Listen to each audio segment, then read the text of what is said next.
Hello writers, come write with me. My name is Michaela Greenwood. I create worlds for mind adventures. Welcome to my channel, Write with Michaela. Don't forget to like and subscribe and hit the bell so you can go on this journey with me. Today is story time, or the day of our chapter exchange. If you are writing with me and wish to exchange chapters, then send your chapter with written permission to writewithmichaela@gmail.com. I will post the email address at the end of the video and in the description below. I am looking forward to reading your chapters. All chapters are writing prompts read on the channel, whether they are mine or another writer's work or copyright protected material, and no one may use any part in writing their own stories. This story is PG-13, so if you are under 13 years of age, you need parental guidance. This story is in its rough draft stage, just as the last two stories we've heard. The title of this story is Ellon's Pride, and today we are reading Chapter 20 out of Book 1. If you would like to read along, then send to the email I stated earlier and request a PDF of the chapter. Make sure you are specific.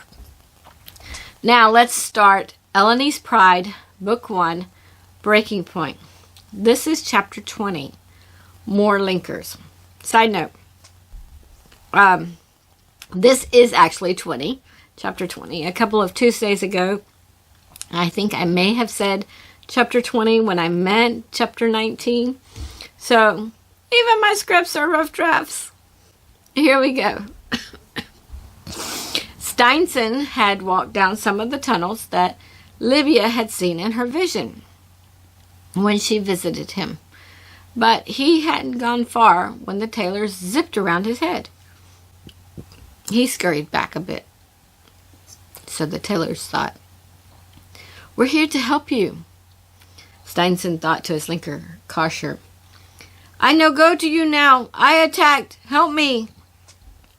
Steinson received, "Where are you?" and "We're here to help, not attack," at the same time.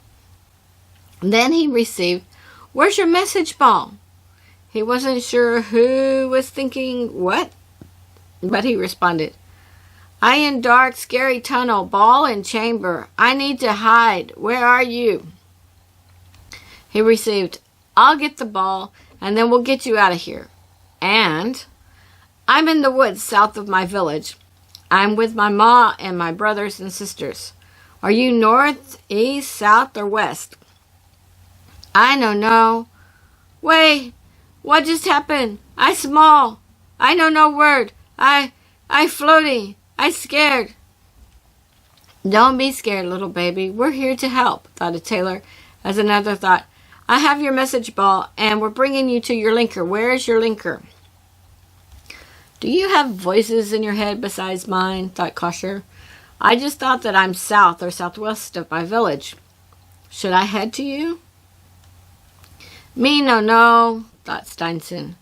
"We will find you," thought the tailors. If Steinson was a girl dragon, then we would bring him to Libya to be with Ellon.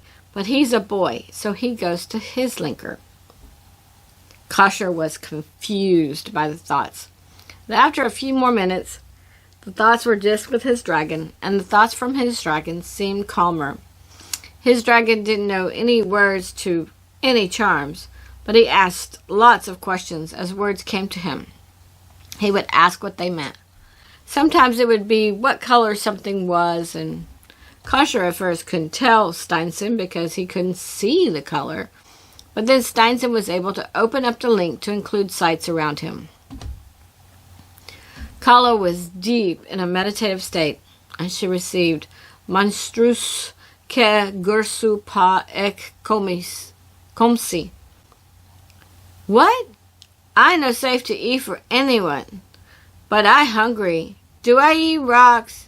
I think that determine my head for the things under my feet. I try climbing down, but I slide. Slide scary. You no think with me this morning. Are you mad at me?" Kala thought, "No, I'm not mad. Yes, rock is a word, and they hurt when you step on them, or at least they hurt me. and I can feel them even when I have shoes, and they hurt even if they're not pointy. I wouldn't think you should eat rocks, but I don't know what dragons eat. I've seen a dog eat grass, but I also saw dogs eat my dad. That bad memory for you, it no good. You need new words, and I get them for you last night in a dream.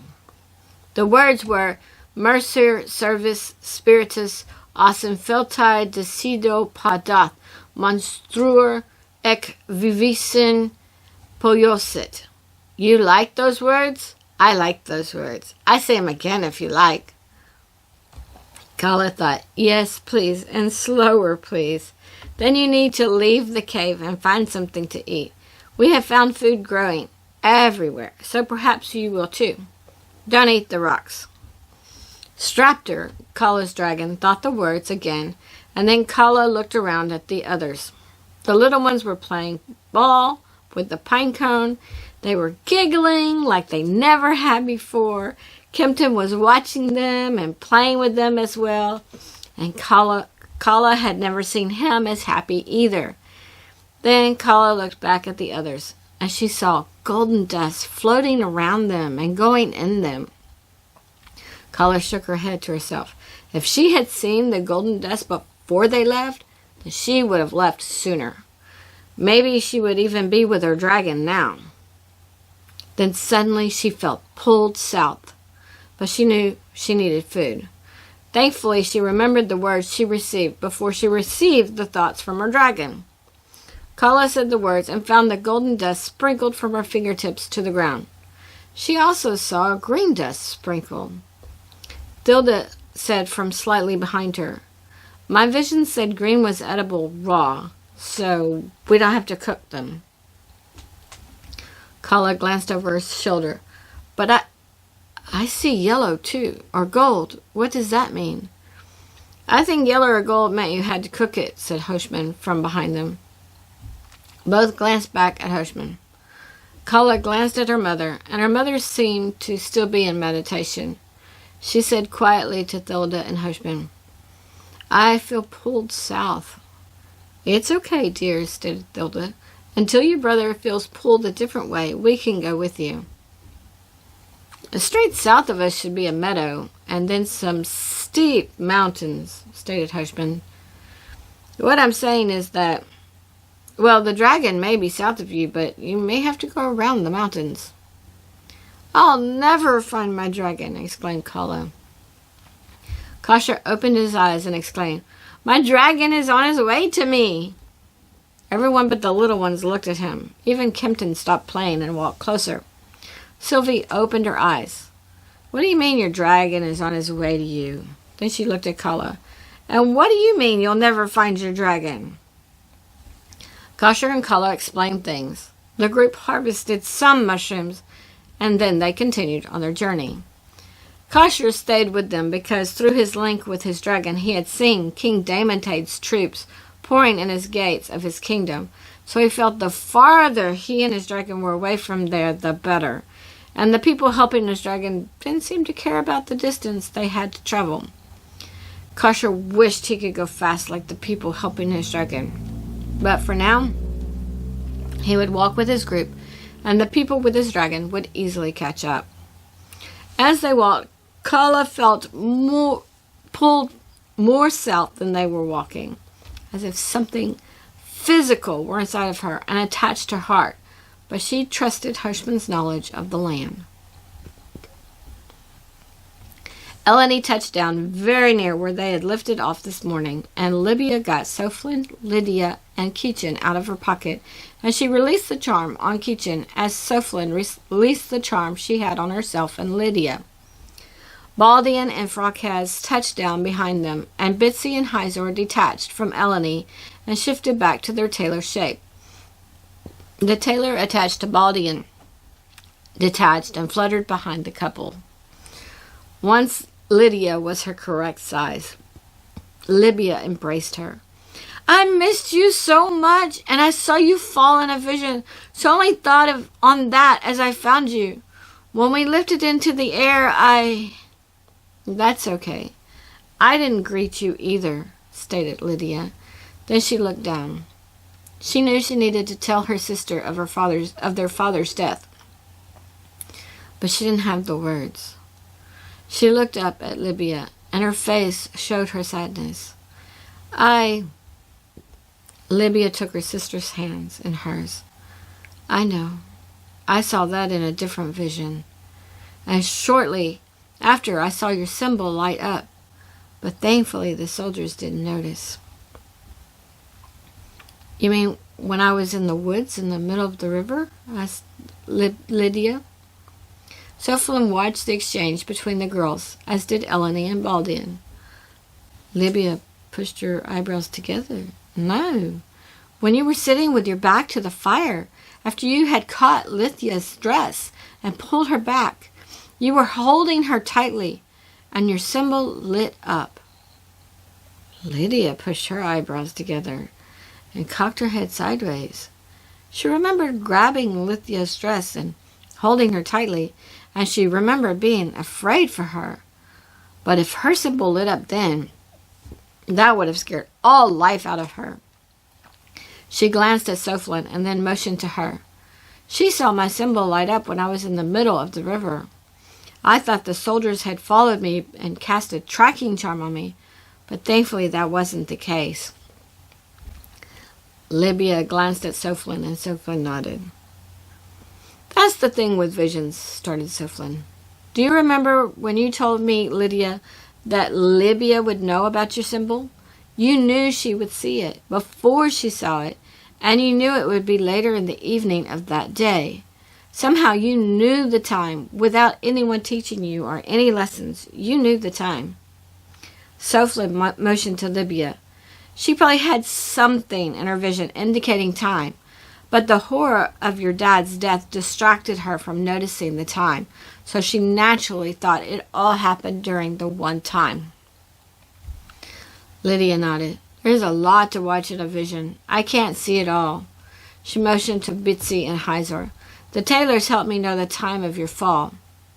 Then she thought she hadn't introduced them. Oh, Lydia, this is Bitsy, and this is Hyzor.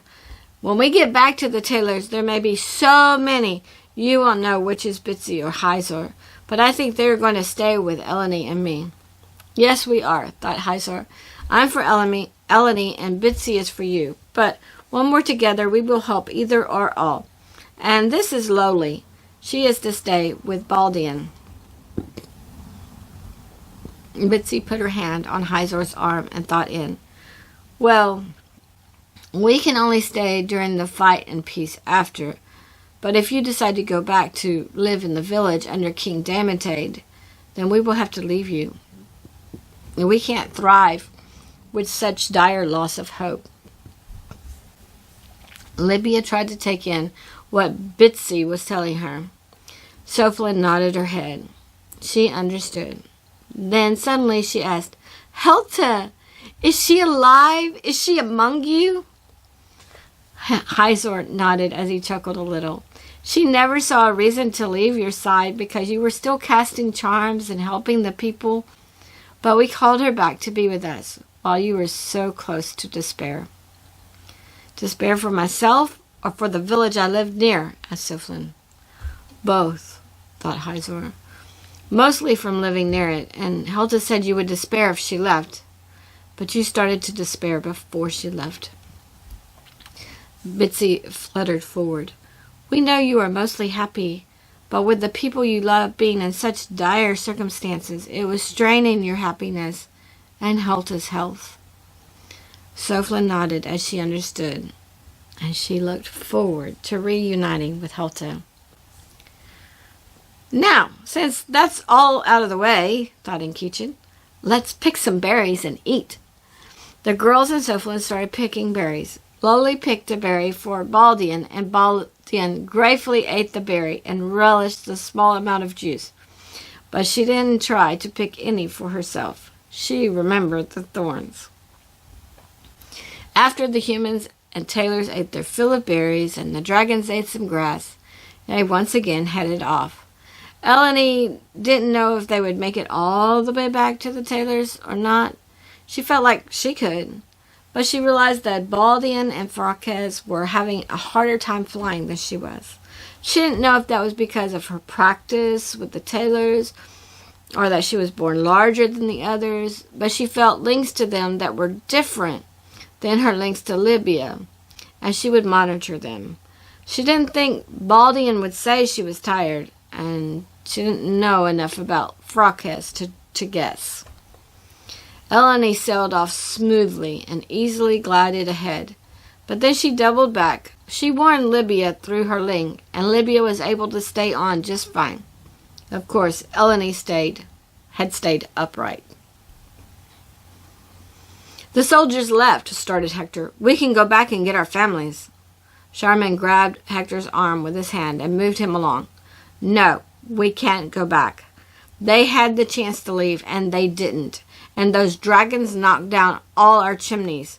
We may not even be able to get to any of the chambers."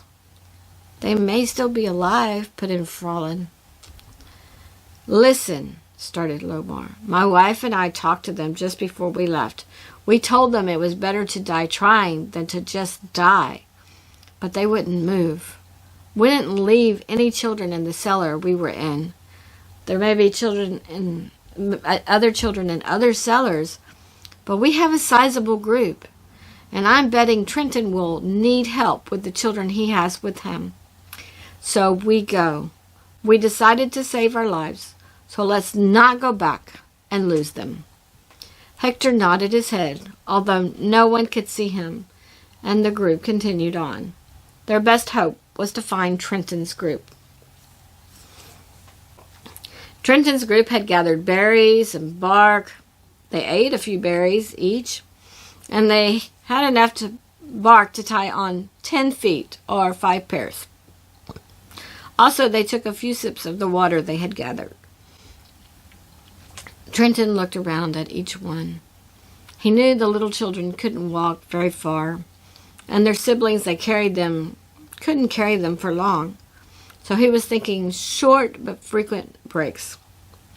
"Okay, everyone, we're going to walk south. Let the little ones walk as long as they are able. Then we'll carry the smaller ones for a bit. I'm thinking we will take a lot of breaks during the day. Unlike the stories that I heard as a child, where adults walked all day. But we do have to get as far away as we can. Girls, look for wild cotton. I don't know how we'll spin it, but we have to have it first. Boys, look for stones to make arrows or sticks to make clubs. I don't know how to make those things, but we will try. And everyone look for more bark." He looked around and saw his own fear reflected in the faces of many of them, and he knew they were going to depend on him to lead them. He hoped to have Kosher's thoughts in his head again sometime soon. Thinking to Kosher first was just not something he could process yet. A few of the older children,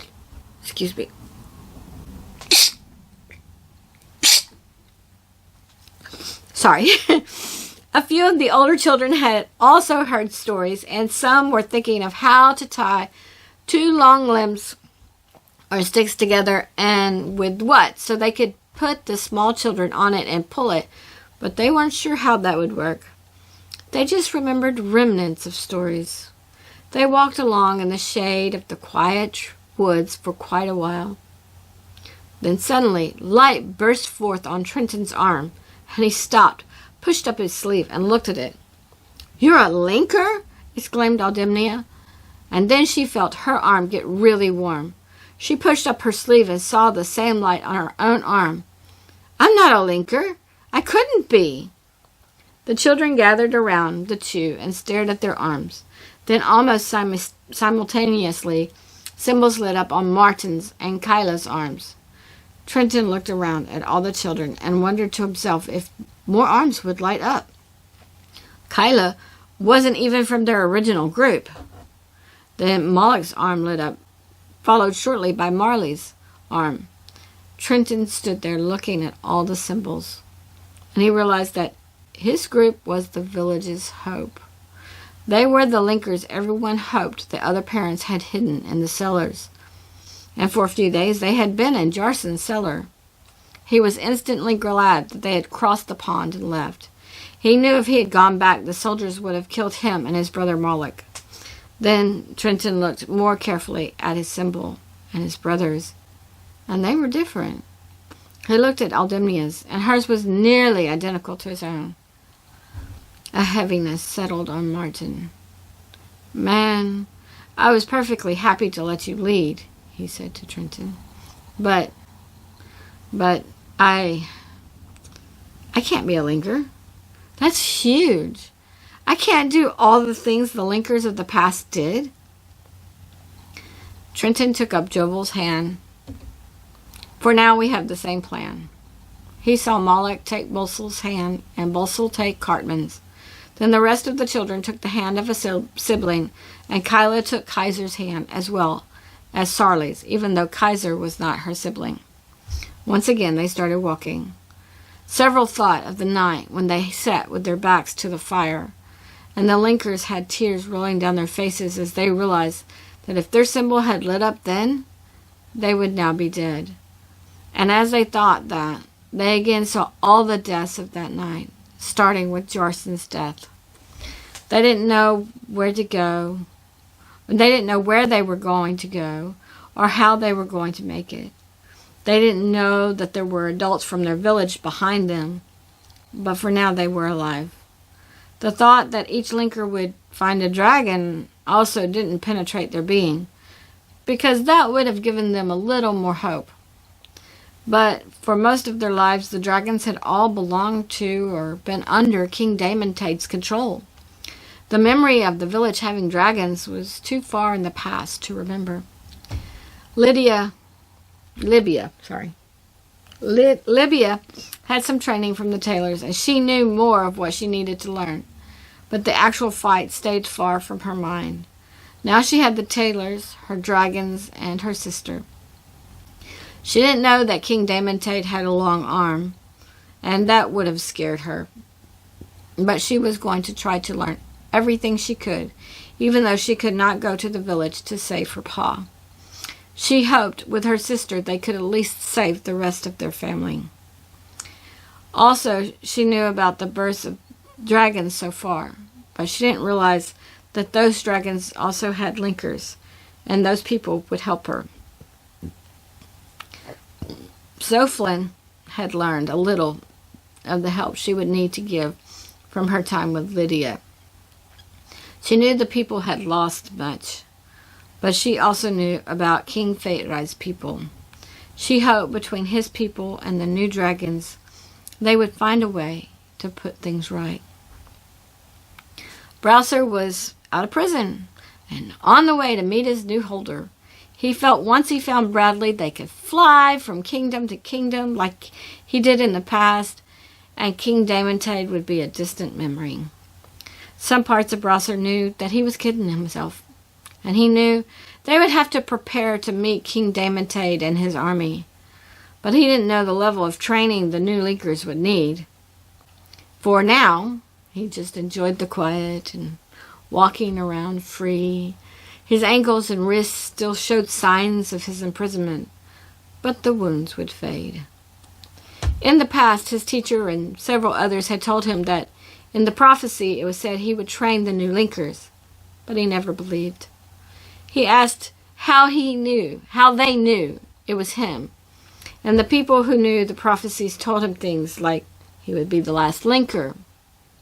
But he was friends with and fought beside other linkers and had never believed they would all die, leaving only him left. There were other things in the prophecies that the people knew was not true about the other linkers, and they assumed those things were true of Browser. One thing was that he came from the southern lands, but they didn't know for sure, and Browser never confirmed things for them. Still, after Browser got out of prison, he did not believe he was the last linker, so he got Bradley to cast charms on many names. But Bradley had come up empty. Browser sighed to himself. He could not think on any of that. It was too depressing to think he was the last linker of the linkers from his time. He felt extremely overwhelmed to think about training new linkers, especially since he hadn't been so studious. He just shook his head and thought about his gratefulness of being out of prison, of being alive, of having Bradley as a holder, of having the Taylors help him escape. Then he stopped his thoughts, because it was too sad to think that King Damantade burned Kingdom Dripston, because after he escaped, he had Drunsnide fly east. So he counted his blessings, and he gave his thanks, and he didn't think further on things. Bradley wasn't really sure how to keep himself and the two linkers with him alive, much less how to anticipate fighting someone as strong as King Damantade. He didn't think long on King Fateright's people, because that seemed to drain his hope further. If another king could not stand up to King Damantade, then how was he supposed to contemplate such a thing, or try to get the new linkers to contemplate such a thing? Moreover, Coulter still didn't have his dragon. Bradley just focused on Soflin's words, to not worry about any other part of the whole thing. He just needed to do his part. Then he thought that he had found wild lettuce, but he hadn't looked for any part of the plant going to seed. When he thought that, he gained hope. He had started a garden, and it had been successful. He could do that again.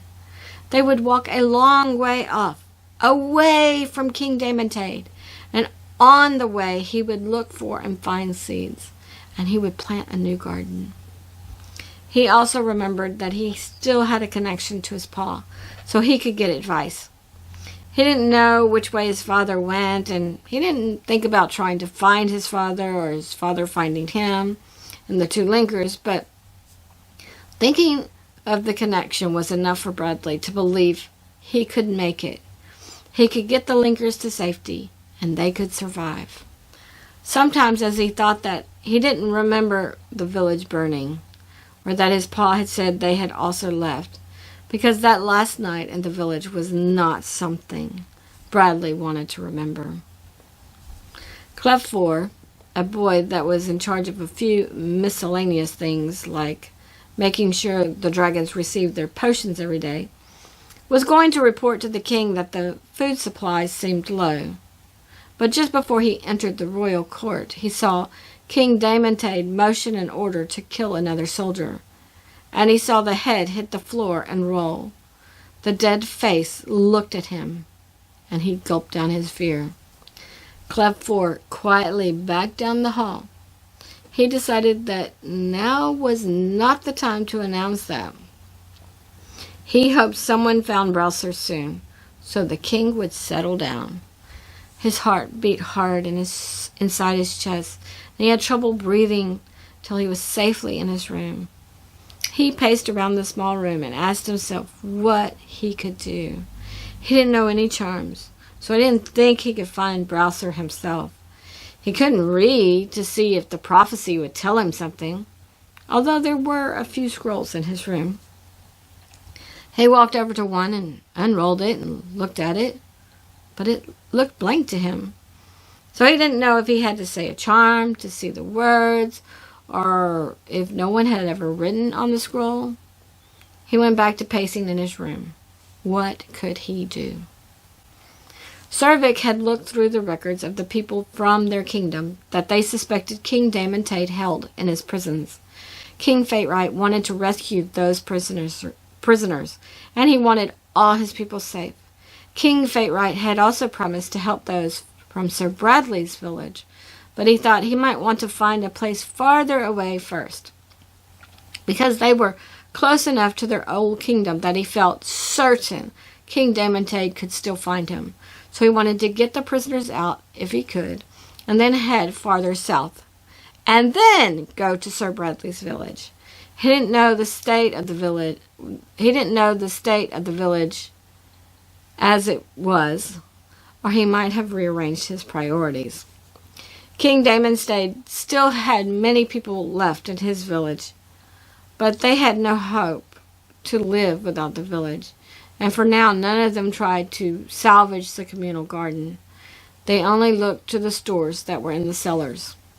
The people who had walked away had done so because they reached their breaking point, and they hoped to walk far enough away that King Damantade would not find them. At least not until the Linkers fought for them and took King Damantade out of power.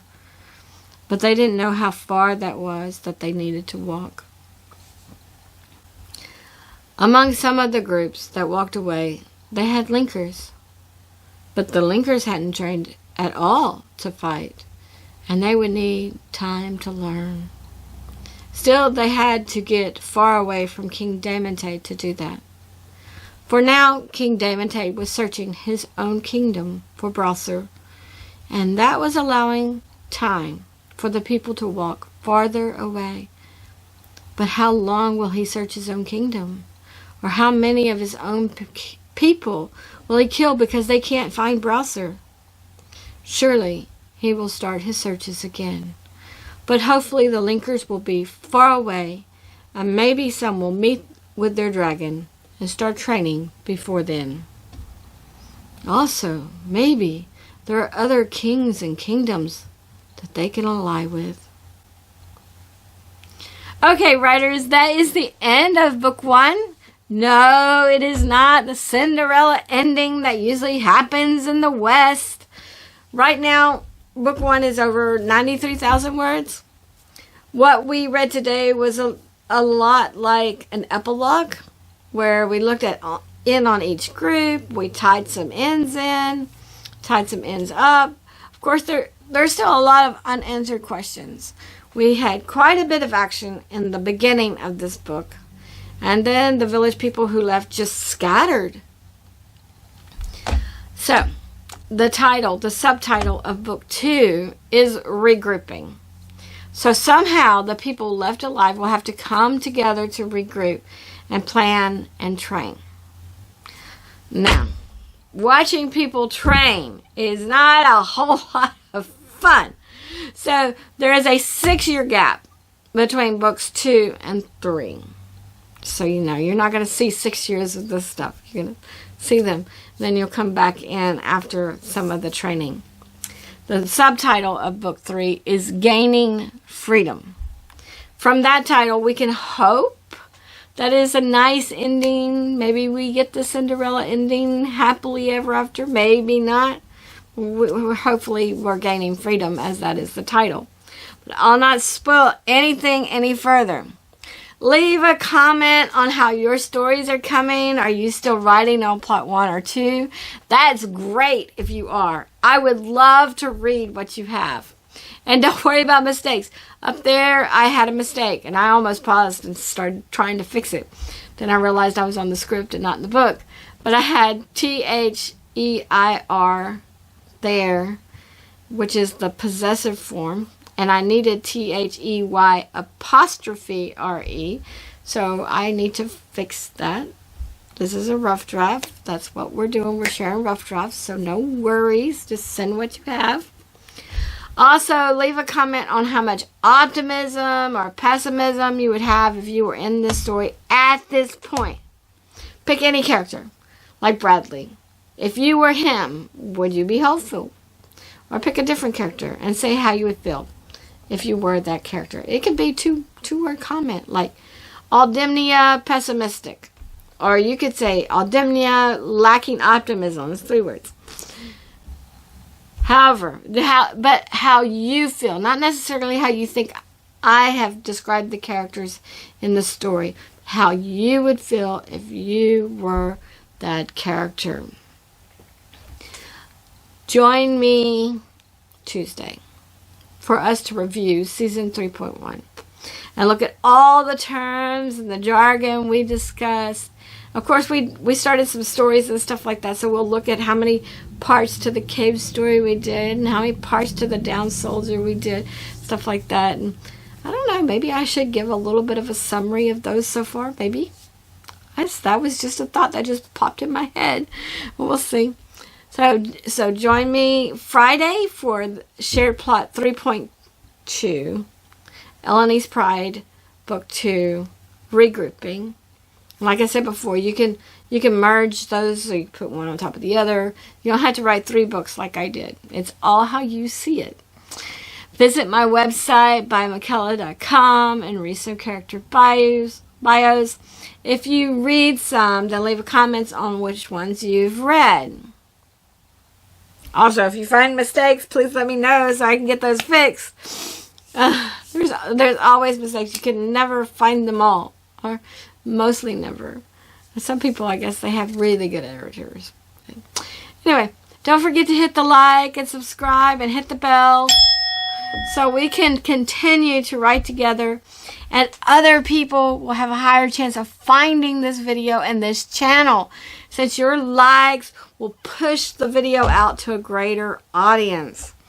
Thank you for joining me today. I really appreciate your participation. If you know someone who would like this video, then please share it with them. This is Mckella with Write with Mckella. Bye for now.